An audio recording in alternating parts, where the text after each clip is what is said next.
你绝对不敢相信，一辆价值100万的盗窃挑战者，好端端的放在车库，突然有一天竟然着火了。不过你不用太担心，因为这只是修复车厂的恶作剧。这次的主角名叫大卫，应该是这个系列里最惨一位了。他年轻时得了癌症，经过6轮化疗才有所好转，如今只能依靠药物维持生命。而他的妻子艾米也是一位癌症患者，两人的生活非常艰难。不过这还没完，他们的儿子曾经参加过战争，因为爆炸造成头部创伤，现在还在医院接受治疗。大卫的母亲患有老年痴呆，在去年刚刚去世，而今年他妻子的父亲也去世了。这些灾难全部降临到了这个家庭，不过他们并没有放弃。修复车厂正是了解到了这种情况，才选择为大卫翻新车子，希望他能振作起来。这辆车是大卫的珍藏，一直停放在车库，根本没开过。而这次 CJ 将车子推了出来，用灭火器将车子一顿乱喷，同时在车内制造烟雾。看到这种情况，大卫直接蒙圈，他怎么也想不通，车库竟然会莫名其妙的起火，而眼前这个陌生人又是如何进去自己车库的。眼看时机已经成熟，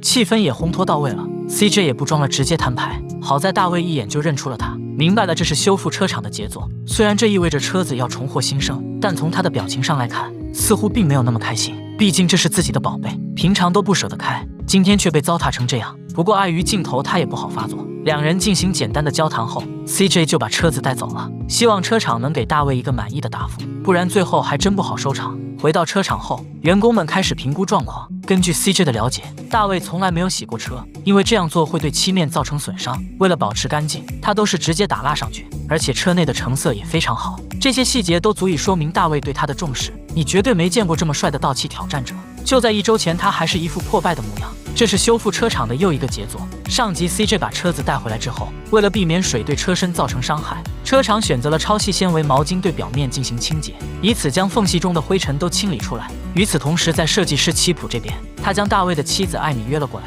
要了解一下他的用车习惯。根据艾米的描述来看，大卫是一位无私奉献的人，不管做什么事都会优先考虑到别人的利益，从来不会为自己着想。自打他拥有了这辆挑战者之后，心思全放在了车子上面，甚至还编写了一个改装清单，要在往后的日子里慢慢完成。我想这个浪漫大概只有男人会懂吧。奇普根据清单上的内容罗列了翻新的详细计划，并根据掌握的信息绘制了效果图。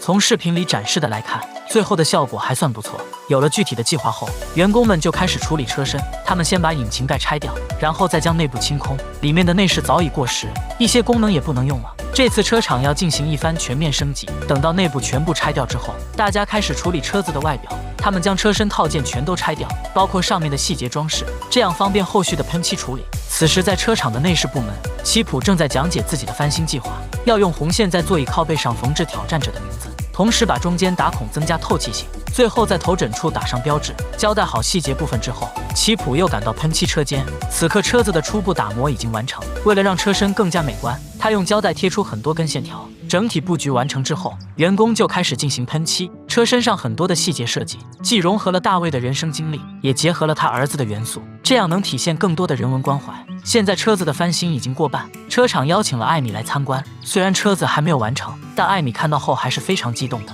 全车的设计都很贴合丈夫的设想，不过最终的结果如何，还得看大卫是否满意。修复车厂总是能让人落泪，他们将精湛的技术和人文关怀相结合，创造出直击人心的作品。话说上集送走艾米之后，车厂开始了紧锣密鼓的组装。经过将近2个小时的忙活，车子的准备工作终于完成。对于这些性能上的零件，奇普选择了全方位升级。虽然整体上没什么大问题，但是细节上还需要进一步调教。员工先从减震弹簧下手，原车的弹簧弹性系数很低，效果达不到奇普的要求，所以车厂换了一个更大的。接着他们又更换了刹车片，优秀的刹车片能降低刹车距离，从而提高车子的安全性。此刻负责安装的师傅们已经全部动员了起来，很快就把排气系统和刹车解决掉了。不过现在还不能安装轮胎，因为在大卫的清单里，原计划是要换更大的轮毂，现在轮毂还没到货，员工们只能先调整刹车系统。两人添加了一些制动液，然后给引擎装了一个涡轮，让车子爆发更强的动力。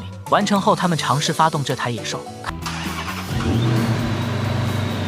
看着它能正常运转，大家心里都非常高兴。他们将最后的引擎盖装上去，这辆挑战者就彻底完成了。接着 CJ 将大卫约到了车厂，这次依旧是闭眼入场。不过和往常不同的是，这次 CJ 并没有马上让他睁开眼，而是让大卫先说一下此刻的想法。这个提议正中大卫的下怀，因为自从挑战者被车厂带走后，他每天凌晨4点钟就起床了，先来到车库发1个小时呆，然后会反复观看修复车厂的视频，猜想自己的挑战者会被改造成什么样。总之每天都提心吊胆的。现在车子终于完成，在 CJ 的引导下，大卫缓缓地睁开双眼，看到车子的第一眼，他直接被眼前的景象震惊，这真是令人惊叹，说话都有些哽咽。